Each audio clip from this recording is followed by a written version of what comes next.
नमस्कार मंडळी, स्वागत आहे तुमचं माझ्या न्यू व्लॉगमध्ये. तर मला होती एंगेजमेंटची मेहंदी आणि नवीन वर्षाची ही माझी पहिलीच ऑर्डर होती. तर आदल्या दिवशीच मी सर्व प्रिपेअर करून ठेवलं होतं, कोन वगैरे. आणि नेक्स्ट डेला मी निघाली मेहंदीसाठी. तर आम्ही इथे लोकेशनवर पोचलो आहोत आणि लोकेशन खूप मस्त होतं, मळ्यात होतं. छान मस्त वातावरण आणि ही बघा, हिला स्टाईल मारण्याशिवाय दुसरं काही येतच नाही. तर चला, मेहंदीला आम्ही स्टार्ट केलं आणि मस्त गरमागरम चहा पिला. आणि ही होती क्रांती, की हिनेच आम्हाला मेहंदीची ऑर्डर दिलेली होती.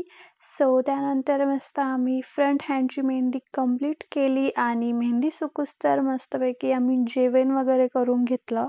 आणि त्यानंतर आम्ही 2 सायडर्सही कंप्लीट केल्या. मस्त आम्ही फोटोशूट वगैरे केलं. आणि एवढं छान लोकेशन असल्यावर आम्ही फोटोशूट करणार नाही असं नाही, त्यामुळे आम्ही पण 2-3 फोटोज काढून घेतले. Okay, bye. आणि हो, अशाच ब्लॉगसाठी फॉलो करायला विसरू नका.